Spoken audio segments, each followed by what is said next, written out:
नमस्कार, मैं हूं आपके साथ ज्योति सिंह। स्वागत है आप सभी का आपके अपने कार्यक्रम सवाल आपका है में।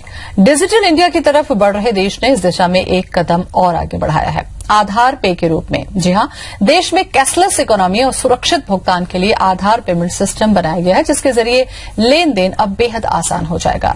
इसमें ना पिन का टेंशन होगा, न पासवर्ड का झंझट, यानी पेमेंट के लिए आपको कैश, क्रेडिट और डेबिट कार्ड रखने की भी जरूरत नहीं होगी। आधार पे कैसे करेगा काम और इससे जुड़ी सावधानियों पर भी हम अपने एक्सपर्ट से लेंगे सलाह, लेकिन उसके पहले देखिए ये रिपोर्ट।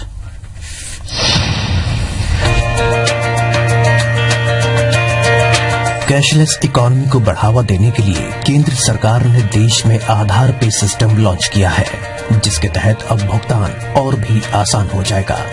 यानी अब बाजार कुछ खरीदने के लिए जा रहे हैं तो पेमेंट करने के लिए आपको कैश, क्रेडिट और डेबिट कार्ड रखने की जरूरत नहीं पड़ेगी। आप अपनी उंगली के जरिए आसानी से कहीं भी पेमेंट कर सकते हैं। इसके लिए बस आपका और भुगतान लेने वाले दुकानदार का बैंक अकाउंट आधार नंबर से लिंक करना होगा। आधार पे का लाभ लेने के लिए आपको अपना आधार नंबर याद रखना होगा, क्योंकि भुगतान के दौरान आपको आधार नंबर के साथ आपका फिंगरप्रिंट भी देना जरूरी है। दुकानदार उस बैंक के सर्वर से मशीन को लिंक करेगा जिस बैंक में आपका अकाउंट है। फिर वो भुगतान की रकम दर्ज करके आपकी उंगली का निशान लेगा और निशान मिलने के बाद भुगतान हो जाएगा। दावा किया जा रहा है कि इस नई तकनीक के चलते धोखाधड़ी की कोई गुंजाइश नहीं रहेगी, क्योंकि इस तकनीक से debit card, credit card, pin या पासवर्ड के बिना लेन देन किया जा सकता है। ये अन्य डिजिटल भुगतान से आसान है, क्योंकि अन्य डिजिटल भुगतान के लिए आपके पास स्मार्टफोन होना जरूरी है, लेकिन आधार पे के लिए ये आवश्यक नहीं है। इस वजह से ग्रामीण इलाकों के लोग भी आसानी से इसका इस्तेमाल कर सकेंगे। Bureau report, IBC 24। तो आपके मन में भी ये जिज्ञासा उठ रही होगी कि आखिर आधार कार्ड से कैसे क्रेडिट और डेबिट सारे काम किया जा सकेगा, कैसे होगी वो प्रक्रिया और कैसे हम इस पर काम कर सकेंगे। इस तमाम बातों पर चर्चा करने के लिए इस वक्त हमारे साथ स्टूडियो में मौजूद हैं आधार कार्ड विशेषज्ञ परितोष डोनगांवकर। परितोष जी, बहुत बहुत स्वागत है आपका। और जो दर्शक इस वक्त हमारा कार्यक्रम देख रहे हैं, इससे जुड़ी कोई जानकारी अगर आप चाहते हैं या कोई आपके मन में समस्या है तो आप हमें कॉल कर लीजिए। हमारा नंबर है 40087777। रायपुर से बाहर के दर्शकों को हर दिन हम कोड बताते हैं अपना, ताकि आसानी से वो फोन कर सकें। लगा लीजिए 077 पर। तो चलिए, जब तक आपके फोन कॉल हम तक पहुंचे हम बात करते हैं अपने गेस्ट से। परितोष जी, सबसे पहला सवाल तो यही होगा कि जैसे कि एक सामान्य सी जिज्ञासा है कि डेबिट कार्ड आया, क्रेडिट कार्ड आया, उसके बाद में पेटीएम आया, जैसे जैसे हम बात करते हैं एक एक कदम टेक्नोलॉजी की तरफ हम बढ़ते जा रहे हैं। अब यह है कि आधार कार्ड, हमारा आधार कार्ड अब वो हमारे लिए इस तरीके की सुविधाएं लेकर आ रहा है, कैसे? बिल्कुल, बहुत ही अच्छा सवाल है। पेमेंट के डिफरेंट मोड्स हैं, जैसा भी आपने बताया कि डेबिट कार्ड से कर सकते हैं, क्रेडिट कार्ड से, नेट बैंकिंग से, इवन वॉलेट आजकल बहुत सारे कंपनियों के आ गए। अभी गवर्नमेंट ने बहुत ही एक अच्छी सुविधा दी है जो जिसे कहा जाता है आधार इनेबल्ड पेमेंट सिस्टम, AEPS, आधार इनेबल्ड पेमेंट सिस्टम। इसके माध्यम से आपको अगर कोई चीज परचेस करनी है, कोई चीज आपको शॉपिंग करनी है, तो सिर्फ और सिर्फ आपको अपना आधार नंबर देना होगा और बैंक का नाम बताना पड़ेगा, जिसके बेस पे आप अपना फिंगरप्रिंट देके वो ट्रांजैक्शन कर सकते हैं। जब कोई नया सिस्टम आता है परितोष जी, तो मन में एक सवाल उठता है कि ये कैसे होगा, या फिर क्या हम इसे कर पाएंगे, या केवल पढ़े लिखे लोग ही कर पाएंगे। बहुत सारे सवाल वो लेकर आता है। तो मैं चाहूंगी कि उस डिवाइस से थोड़ा सा एक्सप्लेन आप करें कि ये कैसे वर्क करेगा। बिल्कुल जी, बहुत ही अच्छा सवाल है। स्पेशली गवर्नमेंट ने ये जो प्लान किया है वो रूरल सेक्टर को देखते हुए प्लान किया है कि रूरल सेक्टर में ये सब सुविधाओं की कमी रहती है। जैसे आपके ATM बहुत कम रहते हैं, जो debit card, credit card use करने वाले बहुत कम रहते हैं। तो गवर्नमेंट ने ये प्लान निकाला कि अगर हम आधार बेस्ड पेमेंट सिस्टम करें, आधार इनेबल्ड पेमेंट सिस्टम करें, तो गांव-गांव के लोगों को ये बहुत ही इजी रहेगा। ये एक फिंगरप्रिंट डिवाइस रहती है, ये आप देखेंगे, मैं स्क्रीन पे दिखा रहा हूं। ये सिंगल फिंगरप्रिंट डिवाइस बोलते हैं इसको हम। ये हमारे जो आधार पेमेंट ऐप है, इसमें ये इंटीग्रेट होनी चाहिए, इसमें ये आपका जो ऐप है उससे ये कनेक्ट होती है। उसके बाद जब हम इसका ट्रांजेक्शन इसके थ्रू ट्रांजेक्शन करते हैं तो सबसे पहले आपको मैंने अभी बताया कि आपको अपना आधार नंबर देना पड़ता है, ध्यान रखिएगा। वो आधार नंबर जो आपके बैंक अकाउंट में सीडेड है, ध्यान रखिएगा। अगर आपकी कोई, ये मैं इन जनरल सबके लिए बता रहा हूं, अगर आपके बैंक अकाउंट में आपका आधार नंबर सीडेड नहीं है, आपका आधार नंबर जुड़ा हुआ नहीं है, तो मेरा रिक्वेस्ट है कि आप अपनी बैंक ब्रांच जाके अपना आधार नंबर अपने बैंक अकाउंट से जुड़वा लें। अब मैं ये आधार इनेबल्ड पेमेंट सिस्टम का स्ट्रक्चर बताता हूं। जैसे ही आप कोई शॉपिंग करने जाएंगे तो मर्चेंट, व्यापारी के पास ये सिस्टम होना चाहिए। तो वो क्या करेगा, आपके मोबाइल से अपने मोबाइल से ये फिंगरप्रिंट डिवाइस कनेक्ट करेगा और वन टाइम वो रजिस्टर करके रखेगा। जैसे आपने शॉपिंग की तो आप अपना आधार नंबर देंगे और बैंक का नाम बताएंगे। उस सिस्टम में रहता है, आपके ऐप में वो सब सुविधा रहेगी। फिर वो फिंगरप्रिंट पूछेगा, इन 10 में से कोई भी फिंगरप्रिंट आप वहां देंगे तो आपका ट्रांजैक्शन सक्सेसफुल हो जाएगा। परितोष जी, जहां तक अभी तक मेरे को समझ में आई है कि ये जो फोन आपने दिखाया है, क्या इस फोन से ही ये वर्क करेगा? क्या सभी दुकानदारों के पास में ऐसे फोन होने चाहिए तब वो ट्रांजैक्शन कर पाएंगे, या कैसे होगा कि ये सिंपल फोन में भी ये वर्क करेगा? ये हाँ, बिल्कुल अच्छा सवाल है। ये अभी तो एंड्रॉइड फोन या फिर iOS में मतलब स्मार्टफोन में ही पॉसिबल है। इसके साथ साथ आप अगर नेट को, वो व्यापारी अगर नेट यूज कर रहा है तो टैबलेट के थ्रू भी वो उस ऐप को डाउनलोड करके यूज कर सकते हैं। शंकर मिश्रा जुड़ चुके हैं हमारे साथ, हमारे पहले कॉलर है। शंकर, स्वागत है आपका, सवाल कर लीजिए। नमस्ते मैम, मैं ये पूछना चाह रहा हूँ कि अपन जब पेमेंट मोड में बैंक बताने के बाद जब आधार कार्ड डालेंगे तो क्या वो आधार कार्ड के लिंक को कोई चुरा करके उससे फ्रॉड नहीं कर सकता क्या, केवल आधार नंबर से?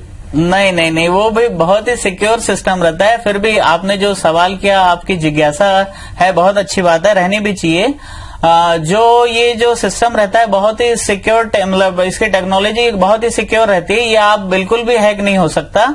जब आप वो आधार नंबर देते हैं तो वो हमारे जो इसका UIDAI का या आधार का जो डेटाबेस है उसको हिट करता है और वहां से वो आपका जो फिंगरप्रिंट है उससे मैच करते हुए आपका ट्रांजैक्शन डन करता है। पहली बात तो ये इसमें परितोष जी कि आपके पास जो नंबर है वो यूनिक है, वो रिपीट नहीं है, उसमें गड़बड़ी नहीं हो सकती। दूसरी बात यहाँ पर जो महत्वपूर्ण जुड़ रही है कि वो आपका फिंगरप्रिंट है। एक समय ये था कि जो पढ़े लिखे नहीं होते थे उन्हें हम कहते थे कि उन्हें अंगूठा लगाने की जरूरत पड़ती है, लेकिन देखिए टेक्नोलॉजी वापस आ रही है कि अगर व्यक्तिगत आपकी पहचान है तो ये अंगूठा का जो चिन्ह है वो दूसरे से नहीं मैच करता है। शायद इसी को सिक्योरिटी पर्पज से यूज किया जाएगा। बिल्कुल सही बात है। जो आपके 10 उंगलियों के निशान रहते हैं वो यूनिक रहते हैं और आपका आधार नंबर भी यूनिक है। तो आप जब अपना आधार नंबर देते हैं और जब अपना बैंक ब्रांच बताते हैं, ये दूसरा लेवल हो गया। फर्स्ट लेवल हो गया आपका आधार नंबर, सेकंड लेवल हो गया आपका बैंक का नाम और थर्ड लेवल आपका बायोमेट्रिक ऑथेंटिकेशन। तो ये तीनों को मैच करते हुए वो ट्रांजैक्शन करता है। तो इसमें आपको मतलब फ्रॉड का मिनिमम चांसेस है, नहीं के बराबर है। जी बिल्कुल। अब अगर हम बात करें इसकी सफलता की, क्योंकि शुरुआत बहुत अच्छी है, ग्रामीण इलाकों के लिए ये बहुत कारगर होगी जहां पर लोग बहुत ज्यादा पढ़े लिखे नहीं है, दूसरों के ऊपर डिपेंडेंट होते हैं। ऐसे में इसकी सक्सेस के लिए सबसे ज्यादा आधार कार्ड का बनना, दूसरा कि वो बैंक से लिंक होना और तीसरा कि दुकानदार के पास में ये सिस्टम होना। बिल्कुल। इसके लिए प्रचार प्रसार या टेक्नोलॉजी कितनी जरूरत होगी? बिल्कुल, इसमें मैं आपको बताना चाहूंगा कि शासन अपने स्तर पर बिल्कुल कार्रवाई कर रही है और हम मैक्सिमम जगह स्पेशली गांव में ये सिंगल फिंगरप्रिंट डिवाइस डिस्ट्रीब्यूट कर रहे हैं। जो हमारे कॉमन सर्विस सेंटर हैं या जो हमारे मर्चेंट्स हैं जो ये ट्रांजैक्शन करते हैं, तो हम इन फ्यूचर हमारा प्लान है कि as soon as possible maximum इसका पेनिट्रेशन हो जाए और लोगों को सुविधाएं मिले। नरेंद्र कुमार जुड़ चुके हैं नारायणपुर से। नरेंद्र, स्वागत है, पूछे सवाल। हेलो। हाँ बोले नरेंद्र, हम सुन पा रहे हैं। नरेंद्र, हाँ मैम, जहाँ नेट रनिंग है क्या इस आधार पे से ऑफलाइन की व्यवस्था रहेगी क्या? नहीं, अभी तो इसके लिए सुविधा नहीं है। बट अगर भविष्य में इसका हुआ तो देखते हैं, बट एज ऑन डेट आप ऑफलाइन मेथड में इसे नहीं कर सकते, जस्ट बिकॉज ऑफ इसका जो आपके 10 फिंगर्स के निशान है वो आपका आधार के डेटाबेस से मैच करते हैं, उसी के बाद वो ट्रांजेक्शन सक्सेसफुल या अनसक्सेसफुल होता है। जी, मेघना जुड़ चुकी है। मेघना, स्वागत है, सवाल पूछ लीजिए।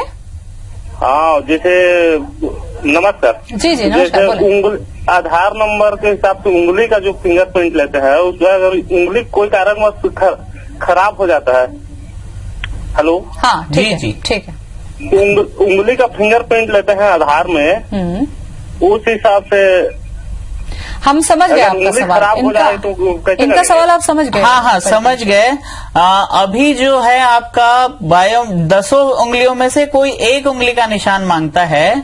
भविष्य में शासन ये भी कर सकता है कि आपको ध्यान होगा, जब आपने आधार अपना पंजीयन कराया था तो आपने अपना मोबाइल नंबर भी दिया था।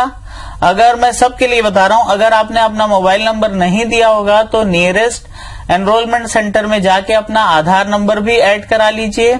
आपका मेल आईडी आपने दिया होगा, आपका आइरिश यानी आंख का आइरिश स्कैन हुआ है, उसके साथ साथ आपके बायोमेट्रिक यानी 4 लेवल का सिक्योरिटी उसमें है। तो अभी जो है हो रहा है फिंगरप्रिंट से वो मैच हो रहा है। भविष्य में वो OTP, वन टाइम पासवर्ड बोलते हैं, वन टाइम पासवर्ड से भी हो पाएगा या फिर आइरिश से भी पॉसिबल है। जी, भास्कर जुड़ चुके हैं, अगले कॉलर। भास्कर, स्वागत है आपका, सवाल पूछ लीजिए। मेरे पे एक जानकारी नहीं मैडम। भाई, इस डायरी में मेरा 3 अकाउंट है। एक मेरा व्यक्तिगत अकाउंट है, 2 मेरे जॉइंट अकाउंट है, जिसका ऑपरेशन मोड आइजर और सरोवर है। अब तीनों में मेरा आधार कार्ड लिंक है। मान लो मैं कहीं जाकर पेमेंट करता हूँ आधार के नंबर से, तो क्या ऐसा संभव है कि मेरे तीनों खाते से पैसा हट जाएगा? नहीं, हाँ, नहीं, बिल्कुल ऐसा बिल्कुल पॉसिबल है। आपका सवाल सही है। हाँ, रीजन बता रहा हूँ आपको। आपका आधार सीडेड जो अकाउंट रहता है उसमें एग्जाम्पल के लिए मैं DBT का बोलता हूँ, डायरेक्ट बेनिफिट ट्रांसफर, जो हमको गैस सिलेंडर की सब्सिडी हमको मिलती है, वो सबसे लेटेस्ट जिस अकाउंट में आपने आधार नंबर सीड किया है उसी अकाउंट में आपकी सब्सिडी जाती है। सेम हम इस केस में भी देखें, आप बोल रहे हैं कि आपका 3 अकाउंट है, तो जब आप अपने उस बैंक, आप सबसे पहले आप अपना आधार नंबर देंगे, उसके बाद बैंक का नाम देंगे, उसके बाद आप अपना बायोमेट्रिक देंगे, तो उसी अकाउंट से कटेगा जहां आपका आधार सीडेड है। बिल्कुल जी। कुछ और भी इसी से जुड़े पहलू हैं जिस पर चर्चा हम करेंगे परितोष जी। फिलहाल यहाँ रुक जाते हैं छोटे से ब्रेक के लिए।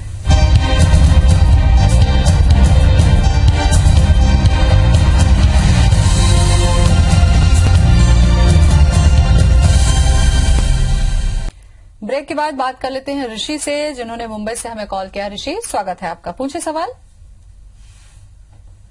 ऋषि, लगता है संपर्क टूट गया। सुरेंद्र जुड़ चुके हैं, अगले कॉलर हमारे साथ। सुरेंद्र, आप मुझे सुन रहे हैं तो सवाल पूछें। सुरेंद्र, आप मुझे सुन पा रहे हैं तो सवाल कर लें। हाँ, मैं सुन पा रहा हूँ। पूछे। सवाल मेरा ये है कि अपना जो क्षेत्र है उस क्षेत्र में ये जो आधार पे सुविधा अभी चालू नहीं हुआ है, तो यहाँ के जो दुकानदार हैं उनके लिए जो ये डिवाइस जो उपलब्ध कहाँ से हो पाएगा और दुकानदार इससे किस तरह से लेन देन कर सकते हैं? ठीक है। हाँ, इसके लिए मैं बता दूंगा, जो भी दुकानदार हैं वो अपने बैंक ब्रांच से संपर्क कर सकते हैं। बैंक ब्रांच आपकी जहां भी उनका खाता है वहां जाके संपर्क कर सकते हैं। डेफिनेटली वो आपकी हेल्प करेंगे इसमें। आदित्य जुड़ चुके हैं, अगले कॉलर। आदित्य, स्वागत है, बताएं क्या जानना है। आदित्य, टीवी से सुन रहे हैं आप, सीधे सवाल कर लें। हेलो, बोलिए। हेलो, बोलिए। नमस्कार मैडम। हाँ, नमस्कार, सवाल करें। चलिए, सवाल को हम आगे बढ़ाते हैं। अपने दर्शकों से हम कहते हैं जब वो कॉल करें तो फोन पर अपनी आवाज न सुने, सीधे सवाल करें। परितोष जी, जैसा कि कुछ देर पहले एक कॉलर ने सवाल किया था हमसे कि मान लीजिए हमारे पास में 2-3 अकाउंट है, जाहिर सी बात है सभी को हमने आधार नंबर से कर दिया, तो जब हम इस तरीके से इसमें जाएंगे आधार पे तो क्या उसमें कोई ऑप्शन होगा कि हम अपना बैंक और उसका अकाउंट नंबर का ऑप्शन आए कि आपके पास में पैरेलल जब बहुत सारे खाते हैं? 2 टाइप की इसमें बातें हैं। अगर आपका डिफरेंट बैंक्स में आपका खाता है तो उसमें मैंने आपको बताया था, सबसे पहले आप आधार नंबर देते हैं, उसके बाद बैंक का नाम देते हैं, उसके बाद आपका अकाउंट नंबर देते हैं, सॉरी अपना बायोमेट्रिक देते हैं, और सेकंड आता है कि आपके एक ही बैंक में दो से अधिक खाते हैं। तो अभी गवर्नमेंट का भी एक मैंडेट आया है कि एक अकाउंट, एक बैंक में एक ही खाता खोला जाए, जिससे ये समस्या हल हो जाएगी। जी। सीमा जुड़ चुकी है, अगली कॉलर। सीमा, स्वागत है, सवाल पूछ लीजिए। हेलो। हाँ, बोलिए। हाँ मैम, मेरा ये सवाल है, जैसे आधार नंबर अभी ना डाक से नहीं आई है और उसको हम लोग ऑनलाइन निकलवाए हैं। हाँ, तो उसको जब चेकअप के लिए भेज रहे हैं तो वहाँ पर वो आधार नंबर गलत है ऐसे बता रहे हैं, तो उसके लिए क्या करेंगे हम लोग? अच्छा। नहीं, आधार नंबर गलत तो नहीं बता सकता, फिर बता भी हाँ, फिर मैं आपको क्लियर कर देता हूँ। यदि आपने अपना मोबाइल नंबर उसमें ऐड किया होगा तो आप मोबाइल नंबर के बेस पे uidai.gov.in ये एक वेबसाइट है आधार की, उसमें जाकर आप अपना मोबाइल नंबर निकाल सकते हैं। लेकिन जैसा कि मोबाइल नंबर की बात हो रही है परितोष जी, कई बार ये होता है कि हम एक जगह से दूसरी जगह जाते हैं, या आजकल का ट्रेंड है कि बहुत जल्दी जल्दी हम अपना मोबाइल नंबर भी बदलते हैं। ऐसे में अगर आपका नंबर बदला है तो फिर आपके पास में ऑप्शन क्या है? अगर आपका स्टेट बदल गया, मोबाइल नंबर बदल गया, फिर विकल्प क्या है आपके? मोबाइल नंबर बदल गया, स्टेट बदल गया, लेकिन आपका आधार नंबर, ध्यान रखिएगा, ऑलवेज यूनिक रहता है, वो कभी आपका चेंज नहीं होगा। तो हमारा सजेशन है कि पहला सजेशन तो ये है कि लोग फ्रिक्वेंट जो मोबाइल नंबर चेंज करते हैं वो ना करें, और अगर आपका एड्रेस चेंज होता है तो नियरेस्ट परमानेंट एनरोलमेंट सेंटर में जाकर आप अपना आधार अपडेट करा सकते हैं, उसका एड्रेस चेंज करा सकते हैं। बिल्कुल, क्योंकि कई बार ये होता है कि प्रिंटिंग मिस्टेक है या आपने एक जानकारी गलत दी और आपके पास में गलत इन्फॉर्मेशन वाला आधार कार्ड आ गया, और उस लोगों को आदत है कि वो उसे ही लेकर बैठे हुए हैं। तो इसको अपडेट कराना कितना जरूरी है और इसके लिए कहाँ वो संपर्क करें, ये भी कई बार नहीं पता होता है। बिल्कुल, बहुत ही अच्छा सवाल है। राज्य में, ऑल ओवर पैन इंडिया में बहुत सारे, हर डिस्ट्रिक्ट में, हर ब्लॉक में शासन की तरफ से स्थायी आधार पंजीकरण केंद्र, जिसे अंग्रेजी में बोलते हैं परमानेंट एनरोलमेंट सेंटर, बनाए गए हैं। आप कहीं भी जाकर वहां अपना आधार अपडेट करा सकते हैं, चाहे वो आपका मोबाइल नंबर हो, चाहे वो ईमेल आईडी हो, चाहे वो आपका एड्रेस हो, कोई भी चीज आप अपडेट करा सकते हैं valid ID proof, address proof जमा करके। बिल्कुल। इसके अलावा आधार कार्ड से ही जुड़ी एक और इन्फॉर्मेशन इसमें कर लें परितोष जी, क्योंकि ये ऐसा होता है कि जैसे कि वोटर कार्ड बनता है समय समय पर, लोगों को ये लगता है कि जब बनेगा तो हम जाके बनवाएंगे। अगर हमारा नहीं बना है तो क्या हम खुद से पहल करके अपना आधार कार्ड बनवा सकते हैं? ग्रामीण स्तर पर कहाँ पर वो जाएं? बिल्कुल पॉसिबल है। पहले क्या हुआ था, शिविरों के माध्यम से शासन ने जगह जगह शिविर लगाकर ये सब आधार पंजीयन की कार्रवाई की। उसके बाद शासन ने क्या किया है कि स्थायी आधार पंजीकरण केंद्र बना के गए। जैसे हम छत्तीसगढ़ के सिनेरियो में बात करें तो छत्तीसगढ़ में लगभग 1100 से 1200 स्थायी आधार पंजीकरण केंद्र है अलग अलग जगह में। वो शहरी क्षेत्रों में भी है, वो ग्रामीण क्षेत्रों में भी है। तो कहीं भी जाके आप अपना आधार अद्यतित करा सकते हैं। बिल्कुल। किशन कुमार जुड़ चुके हैं हमारे साथ में। किशन, आप सुन रहे हैं तो सवाल पूछ लीजिए। जी मैम, ये आपको नमस्ते। पहले बोले, जोर से बोले। नमस्ते मैम। हाँ, नमस्कार नमस्कार, पूछे सवाल। मैम, ये जो आधार से अभी जो लिंक कराया जा रहा है तो कितना सुरक्षित रहेगा मैडम ये भविष्य में, कि मतलब इससे फर्जी वाला नहीं होगा हमारे अकाउंट में? ये सब आपने शायद कार्यक्रम थोड़ा देर से देखना शुरू किया, इस पर हम चर्चा किए थे, लेकिन आपके जवाब के लिए फिर से बता दीजिए कि सुरक्षित कितना? नहीं, बिल्कुल भी, बहुत ही सिक्योर टेक्नोलॉजी है ये, आप बिल्कुल निश्चिंत रहें। और आपका जो आधार इनेबल्ड पेमेंट्स अगर होगा तो 100% सिक्योर है, इसके लिए आप एकदम निश्चिंत रहें, इसमें कोई भी घबराने की बात नहीं है। शंकर लाल जुड़ चुके हैं, अगले कॉलर। शंकर जी, स्वागत है, पूछिए सवाल। हेलो। हाँ, बोले, सुन रहे हैं हम। हाँ, नमस्ते मैडम जी नमस्ते। मेरा एक सवाल है। पूछिए। हम सुन पा रहे हैं शंकर, सवाल करिए। मेरा सवाल ये है सर, जैसे स्वीप मशीन से हम ट्रांजैक्शन करते हैं तो दुकानदार कहते हैं कि इसमें टैक्स लगेगा 5%, 3% ऐसा करके। तो आधार कार्ड से हम जब ट्रांजैक्शन करेंगे तो क्या उसमें भी टैक्स कटेगा क्या? नहीं, टैक्स बिल्कुल भी टैक्स नहीं लगेगा। इवन अगर कोई दुकानदार आपको पॉस मशीन के लिए जो स्वाइप मशीन है उसमें भी अगर वो टैक्स लेता है तो वो गलत कर रहा है। आपको जितने का आपने प्रोडक्ट परचेस किया सेम अमाउंट आपको देना है, उससे ज्यादा आपको नहीं देना। अगर वो कर रहा है तो वो गलत कर रहा है। और आधार इनेबल पेमेंट सिस्टम में बता दूं, आपको ₹1 भी एक्स्ट्रा चार्ज नहीं देने पड़ेंगे।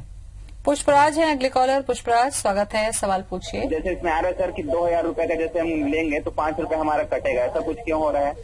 नहीं, ये गलत जानकारी है। आपको ऐसा कुछ भी नहीं है। आपका जितने का आपने शॉपिंग की, जितने का आपने परचेज किया, सेम अमाउंट ही कटेगा। सुरक्षा को लेकर ही बहुत सारे सवाल हैं परितोष जी। लिमिटेशंस क्या होगी? क्या इसमें भी हमारे पास में लिमिटेशंस है कि एक बार में हम इतना ही इस्तेमाल कर सकते हैं, या जितने की परचेज हमने किया है वो सारा कुछ अमाउंट का कुछ फिक्सेशन?